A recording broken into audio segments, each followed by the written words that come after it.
we have our little game. Yes. So I think we start. You start or I start? You can start. Okay. Okay, so the question was about the Portuguese cinema. Yes. And I said that I discovered that they are not afraid of darkness. It's because they believe in ghosts. You think so? I think so. And spirits. Yeah, and the beyond words. So these kinds of atmospheric, yeah. So this I found strong. Mothers are the real philosophers. I don't know if they're philosophers. First, tell me how you got the idea. I got the so idea. then I have time to think. Yes. Many years ago, you know, I saw a woman walking on the street with her baby carriage, and it was in this kind of suburban surrounding in Berlin. And when I saw her, I thought, this kind of, the baby was so small that you cannot verbally communicate. It was just this bubble of this mother with this child, you know? And she had her own, she was going in her own bubble, and I was just watching her, and then I thought, yeah, because you are in a way kicked out of the normal life, of this materialistic action life, and so this, in this term, I mean it, philosopher, you know, you reflect, you see life differently, and like a poet or something. And but then I realized, I thought, the problem is that the mothers don't know about it. How can I tell them that they are? Oh, I think some mothers know, but they don't have time to, because I think the real philosophers are maybe the mothers are the ones that come from poor background. Yeah. Because they're less surrounded. There's a solitude and a loneliness that's maybe harder than, you know, than in rich families. And they don't have time. They know, I think they know. I think you know, physically you know it. You know it, no? You know, because you're completely, there's a solitude that only, Yeah. that solitude only exists for mothers. Yes. And poets. Right, but this solitude, to give it a positive, you know, a real worth is something what is, it's a treasure. Of course. Yes, and I find it sometimes sad that this is not communicated. The True. treasure is, you know, and so, oh, sorry for the sound person. Okay, so that's, this was my question. I will send you my film. Yeah? Good. Yeah. Good. There's a mother. Yeah. Very young, but she's a mother. Because, you know, also you are a mother, I'm not. But I always have this, how can I say, this attraction to this mother vibrations, you know, what is coming from the mothers and the children together, what they are creating. The reptilian brain. Yeah, I don't know. The animal, yeah, because you don't communicate with, you know, it's another, it's like the same as you with an animal. Yeah. It's the same. Is cinema dead? No. No, it's not. That's a man idea that, you know, the idea of death is always, you know, a man idea. Yeah. But no, it's not. But I think one thing is we need to, because now cinema in theater is something dying, and I think we just have to take over the cinema ourselves as filmmakers. And there's in Paris, actually today they're on trial at the court, because there's a cinema in Paris that has been taken for 2 months by a collective of people and filmmakers, and every night at 7:30 there's a screening, and we go, and you know, and we pay whatever we can. So if you don't have any money, you don't pay. If you have, you give, and you know. And today is court, so we crossed fingers so that they don't get the very nice French police bombing the shit out of them tonight. And how is it called? It's called the key, la clé. La clé. The key.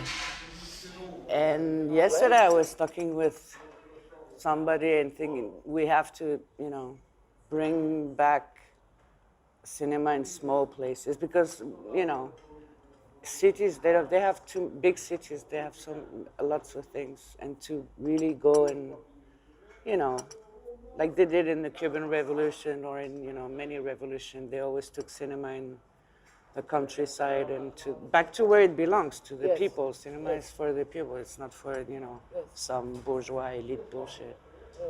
And I think this and even nowadays, the specific experience to see a film together, to share it in the darkness. And I think When was the first time you saw a film? Do you remember? there was a cinema in my neighborhood where I grew up. I mean, in this little street with shops, there was also one cinema. So I think maybe it was Mary Poppins. So I was maybe, I don't know, 12, 13, something. We didn't go too much, but there was Mary Poppins and Yellow Submarine, the Beatles, I remember, and this was the beginning. But It's beautiful, the light. yeah, now it comes a reflection from the window. But on your, it's very beautiful. Yeah, my riots, Chile, Iraq, Bolivia, France. World. Yes. Kurdistan, Syria, everywhere. It's wonderful, sad, wonderful, sad, wonderful. Necessary. No, I don't know. I mean, it's I lost teeth. So Friends of mine lost their eyes. 2 friends of mine. Okay. In the last In year, France, or- yeah. So yeah, I think it's but I think what we have in front of us is a militarized neoliberalism, and they really don't care anymore because they have no more legitimacy. They won't change the path, their choices. It was the first time last Saturday that I got really, really frightened, because there was so much rage and so much hatred in the faces of the police that you really, at one point, I was with girlfriends and we thought, okay, if someone calls and tell them to shoot real bullets, they will, without hesitation. And I really believe that. And I mean, we know, historically we know they prefer fascism, they prefer fascism. Fascism has never been a problem for business as usual, So when people start taking responsibility and thinking about their lives and trying to build something else that's more like a common living, I don't know, the answer is always the same, has always been the same, from power. Right, but do you think? Don't you think that these movements have some impact of some changes? Something happens in society. I think it does I truly believe on a local impact, because if you think about it, like, okay, if you think about the Chiapas or places like that, political experience that are they always work when they're local. They have a real impact when they're local because the governments they don't, if tomorrow, 200 of us, we go and we buy some land somewhere and build a school and a popular university and a health center and a place for refugees, who the fuck, it's going to take them ages to come and destroy us because they have other business to do. They think they do, but So if we start doing it, but then the question is how, we're not taught to function in common. It's a very complicated and long process. I went to the Assemblée. There was a Assemblée des Assemblées, which was like when the Yellow Jacket started, there was really like a whole branch that was trying to, function as a. So you had, nobody had any power, everything, there were rules, like very simple ones, but, and it's a long process. It's a very complicated and long process. But I think, if it's to replace one system by a similar one with another, agenda, then it's the same thing. So, but I think locally we can really do. It's like when I say, Yes. take cinemas and not in like this hippie thing, just as like, I've never waited for anything from any government. I was raised that way. And you just, you do it. I mean, I lived in the countryside and then one day there's no bakery, there's no place to buy food, because everybody's gone. Yeah. And you're like, okay, but what if the village, you work like one morning, I work one afternoon, and we have one store where we have the food, the bread, the this, and it's ours, and we own, and it's not owning, but we take responsibility. We don't wait like, assisted children, like daddy is gonna give us, daddy always fucks you over. It's a rule. Sorry. No. Yeah. I mean, in Germany it's quiet at the moment. There's no, so it is not this really this concrete experience. I just see it in the news, in the TV, and maybe some people I meet and they tell, like Jeanette, she's from Chile, she lives in Switzerland. She was getting crazy because only, yeah. But what's really strange is that whatever the context is, which is completely different, if you take Chile or Bolivia, or the reasons are the same. Yeah, the reasons are the same. The desires are the same. Yes, and the rejection are the same, towards the same things. Yeah, so but I think it's really, because there was a few years ago people thought, oh yeah, it's all we can't do anything, it's going its own way, and we are in this kind of neoliberalism, and okay. But I think as long as there are problems, people do something. As long as there are, and suddenly here and there, I'm more thinking of young people also now, because this is their lives and their future. And also because they're less afraid than we are. Yeah.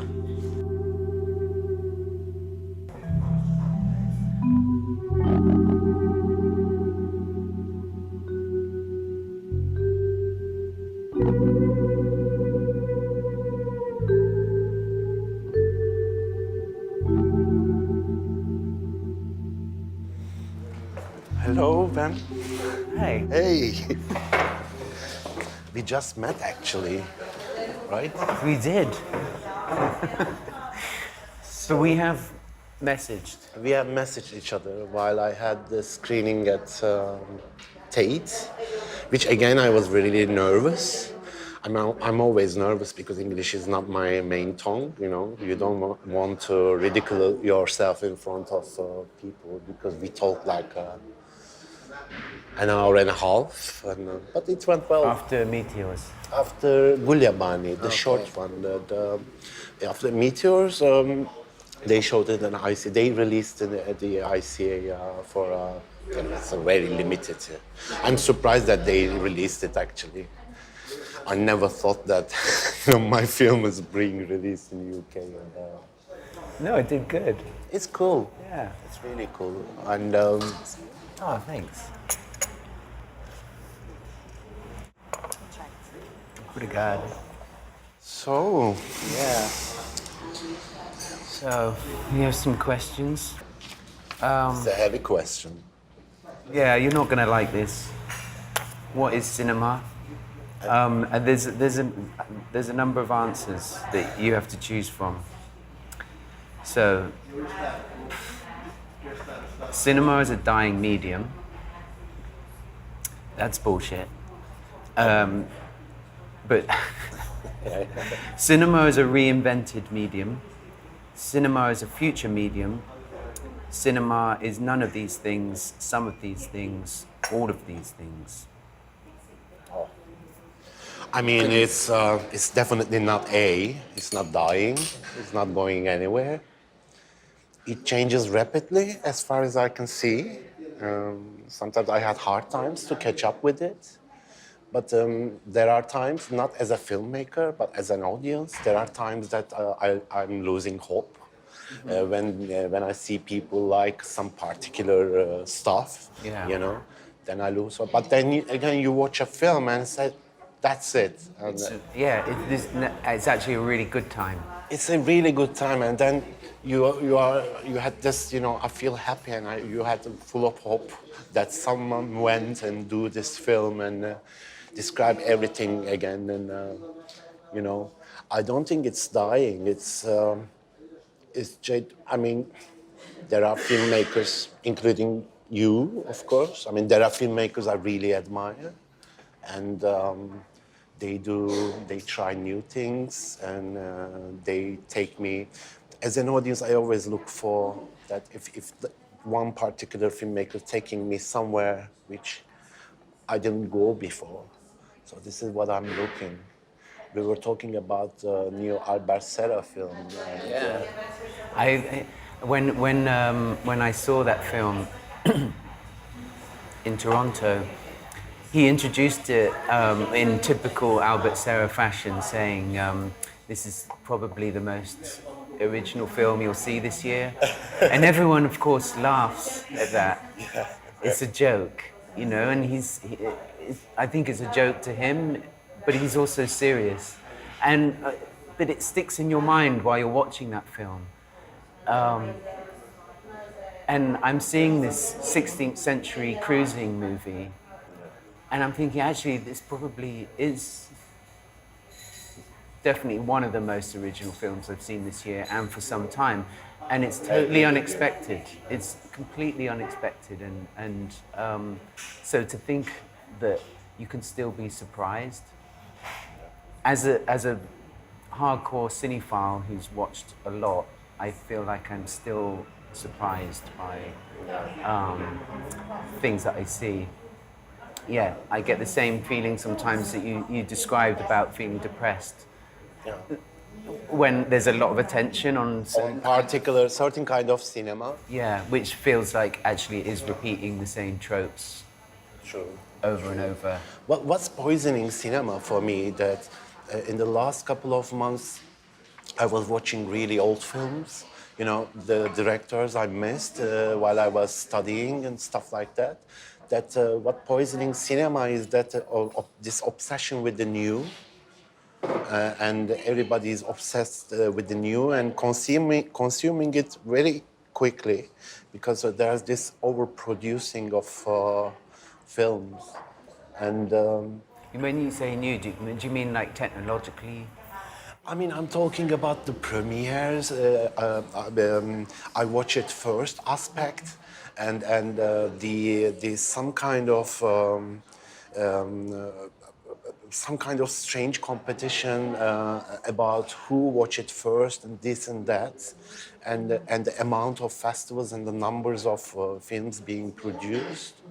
Then this gives you not only to the audience but also ourselves that you had this really short attention span, and when you watch a film, it's almost like you are not allowed to spend some time with that particular film, because the system pushes you onto the next, and then the previous one is already old news, and I really hate this idea, know. No, it's bad, because actually good films you need to watch at least twice. I agree with you, because it happens to me sometimes that I miss the points while I'm watching it. Sometimes I watch a film that I think, oh, this is okay, and then rewatch again, and then I get what the film's trying to say. And so, what do you think about this question then? Is it dying?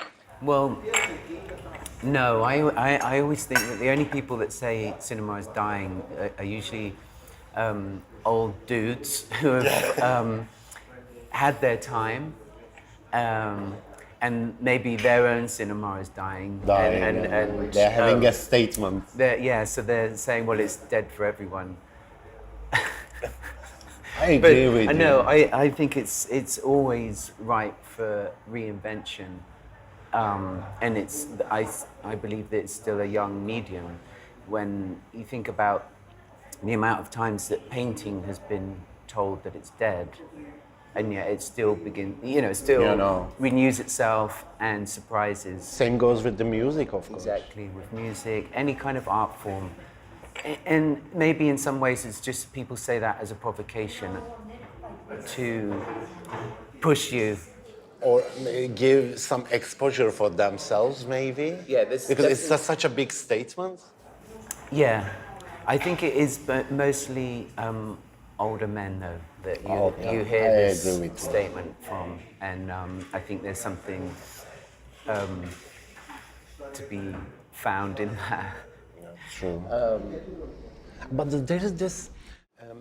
There is also being people are discussing this because there is this almost like there's this class system in cinema that many people believe that the golden era, has been staying in the 60s. It ended in the 70s or the 70s, whatever. Yeah. So if you were a part of that, then it's easy for you to say that period is now over and everything that's done now is in some ways in the shadow of that golden period.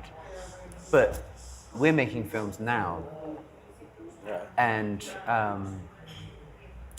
as are many other people, and I think, I just feel like it's kind of rude to say to somebody who's just picked up a camera. Sure, it's disrespectful. Yeah, it is very disrespectful. So no, I if I'm talking to young film students or something, I'm not going to go in there and say we're in a crisis. I'm going to say this is a really amazing time. I mean, just this year, I feel like I've seen a number of films which. You could say that this is a golden period, but obviously you can't maybe see that until the future. I feel like even in these great periods like the 60s or 70s, there was probably so many films that were made which were also really terrible. They got disappeared. Yeah. Which film stayed with you this year? I know it's a tricky question to ask. Pedro Costa's film, Vitalina Varela. I'm gonna watch it tomorrow. I think. Oh yeah, I thought that was one of his best. This is interesting, though. This is the first time we sit and talk in front of camera. It never happened to me before. I know. I know, because I thought, I knew we were going to meet at some point. At some point. Because our paths are, just almost crossing. Yeah. And now we I was finally planning- cross. I mean, I was planning to invite you over for the Tate screening. Yeah. And because I didn't know if you've seen it in Locarno or whatever else. And but it's so nice to meet you here. I mean, what do you think about Porto? Is it your first time here? No, I was actually here a couple of years ago for something called Forum of the Future, which is different thinkers and writers, artists, all thinking about the future of the planet. So that was my first introduction to Porto, and but I've been to Portugal a lot because I worked with Gabrielle on this short film, The Hunchback, and I've come a lot to Lisbon. Also, Portuguese cinema has had quite an effect on me. I think the films of Cordeiro and Reich, the incredible 4 films that. Sometimes when you see some films, you see your kind of spiritual brother and sister. I see what you mean. Films that you feel like would have influenced you but they've somehow maybe come to you without you watching them.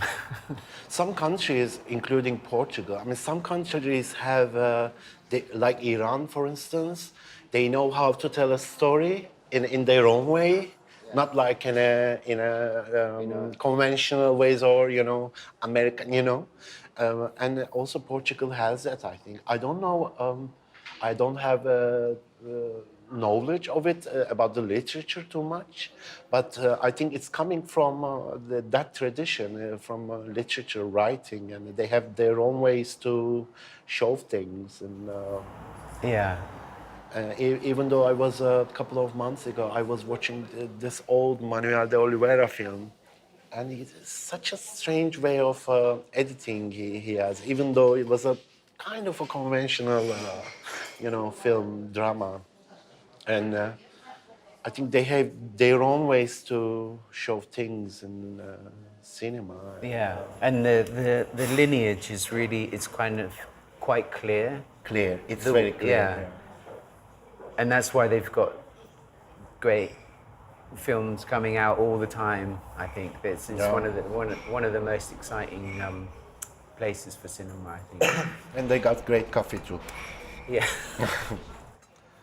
Very nice talking Nice with you. to talk with you. We are talking first time in front of camera. We just met, but it was great to meet with you. And I always try to catch up with your work because sometimes you are producing so fast. I know. I missed some films in between. And Yeah, I think a lot of people miss lots of them. But, hopefully one day when I die,